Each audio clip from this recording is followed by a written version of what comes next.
Uno de los argumentos principales de los llamados pro vida o de la gente que se opone a la legalización del aborto es decir que las mujeres embarazadas no deben de abortar porque llevan en su vientre una vida diferente, ajena, con un ADN propio. Si bien eso es correcto, el que el embrión sea una vida diferente al de la madre no quiere decir que sea una vida independiente de la madre. En otras palabras, el embrión para su desarrollo requiere un vientre, que en este caso es el de la madre. Entonces, las mujeres cuando dicen que ellas deberían de tener libertad de decidir sobre su cuerpo, no se equivocan, pues su vientre es indiscutible e irrefutablemente su cuerpo. Por tanto, cuando la mujer dice que debería de tener libertad de decisión sobre su cuerpo, no se refieren al embrión, sino al vientre por el cual el embrión se desarrolla. Tras lo anterior, la pregunta clave sería la siguiente: ¿debe el Estado obligar a una mujer a usar su vientre para desarrollar un embrión que no desea? Aquí yo escucharía a muchas personas argumentar: si la mujer no quería embarazarse, ¿por qué tuvo relaciones sexuales o no se cuidó? Pues según esa lógica, a quienes tendrían diabetes, cáncer de pulmón por fumar o cualquier otra enfermedad o problema causada por el mal hábito o el descuido, se les debería de retirar sus medicamentos, pues todos deberían de enfrentar las consecuencias de sus errores sin intentar remediarlos. En fin, como decíamos, para resolver la pregunta clave de que si el Estado debe obligar a una mujer a usar su vientre para desarrollar a un embrión que no desea, bastaría entonces diferenciar entre el concepto de libertad y el de libertinaje. Podríamos definir el concepto libertad como la ausencia de oposición. Una persona libre entonces sería aquella que no está obstaculizada para hacer lo que desea, obviamente siempre y cuando no afecte a un tercero, pues en ese caso entraría el concepto de libertinaje, porque es libertino aquel que abusa de su libertad afectando la de las demás personas. Entonces aquí cabe otra pregunta: ¿la legalización del aborto sería un reflejo de la libertad o el libertinaje? En otras palabras, la mujer, al abortar, ¿estaría afectando a alguien? Hasta aquí muchos responderían que sí, que se estaría afectando al embrión. Pero reflexionemos a profundidad esta cuestión y preguntémonos: ¿se puede afectar a algo o a alguien que no puede pensar, que no tiene conciencia, que no puede percibir nada y que no puede sentir nada? Pongamos un ejemplo. Nadie negaría que una persona en estado vegetativo es un ser vivo con un ADN humano propio. Sin embargo, esta persona ha dejado de tener las cualidades clave que le permitirían pensar, imaginar, percibir o sentir.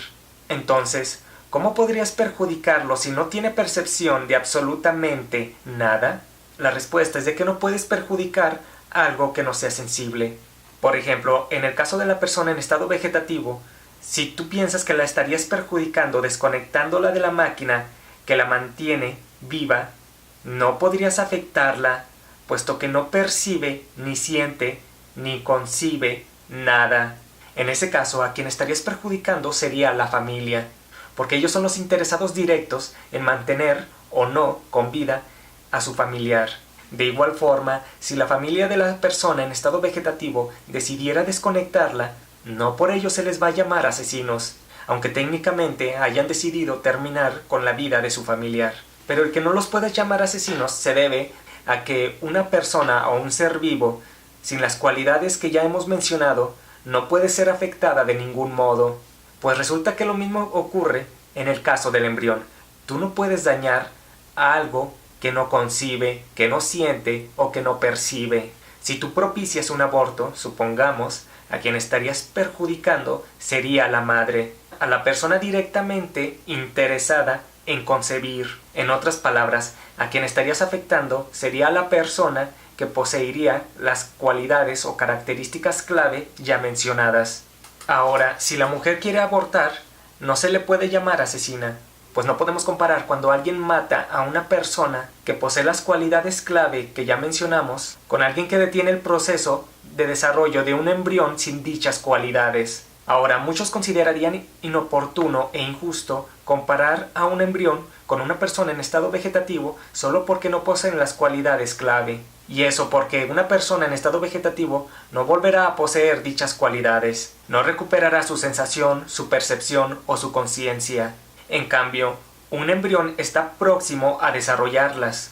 Es decir, el proceso natural, en el caso del embrión, sería que las poseería en un futuro, mientras la persona en estado vegetativo no. El argumento del proceso natural nos diría que el embrión es en potencia, si no se interrumpe su desarrollo, una persona con las cualidades clave ya mencionadas.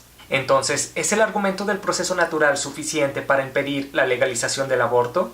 Pongamos un ejemplo. Imaginemos que contraes una enfermedad cuyo proceso natural es la muerte. ¿Dejarías que esta enfermedad avanzara solo porque es su proceso natural? Obviamente no. En otras palabras, cuando el proceso natural de algo nos afecta, buscamos detenerlo. Y eso es motivo suficiente para que muchas mujeres busquen detener el proceso de desarrollo del embrión, aunque eso algunas veces implique un riesgo a su salud. Y todo mundo prefiere un mal menor a un mal mayor. Entonces, si muchas mujeres arriesgan su salud al abortar, es porque tienen muy buenas razones. En otras palabras, les afecta más que se cumpla el proceso natural del embrión al riesgo que corren con abortarlo. En síntesis, si tú como sociedad te preocupas en saber si con la legalización o ilegalización de algo, en este caso del aborto, afectas a alguien, primero cerciórate de que ese alguien pueda ser afectado, es decir, que posea las cualidades clave necesarias para sentir esas afectaciones. Por último, según los argumentos que hemos dado, entonces no se debería de permitir el aborto cuando el feto desarrollase la cualidad de la sensibilidad, pues se estaría, ahora sí, infligiendo dolor a un organismo sensible, y al Estado debería de preocuparle no promover ningún tipo de crueldad. Recuerda, solo puede ser cruel con un ser sensible. ¿Y cuándo comienza un feto a ser sensible? Para sentir, bastaría que en el feto ocurriera la conexión entre médula espinal y el tálamo, lo que ocurre aproximadamente a las 20 semanas de gestación. Después de ello ya sería un ser sensible y se le estaría infligiendo dolor, lo cual sería una crueldad. Un aborto así solo debería de justificarse si la madre tuviera complicaciones en el embarazo, se descubrieran graves malformaciones en el feto, etc., es decir, en causas de fuerza mayor.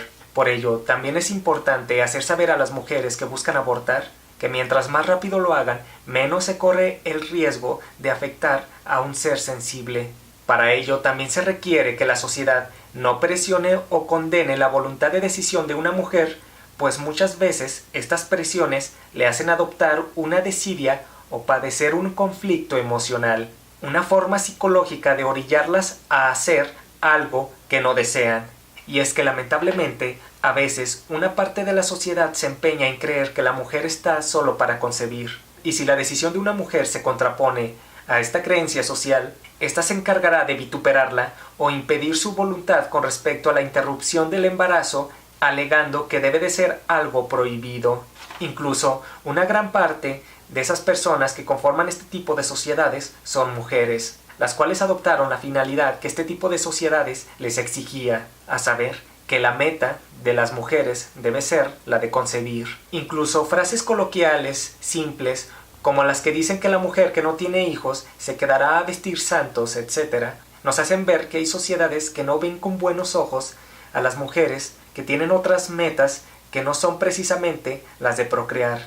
Estas mujeres no solo tienen que batallar con las presiones sociales, sino incluso con las leyes de sus estados.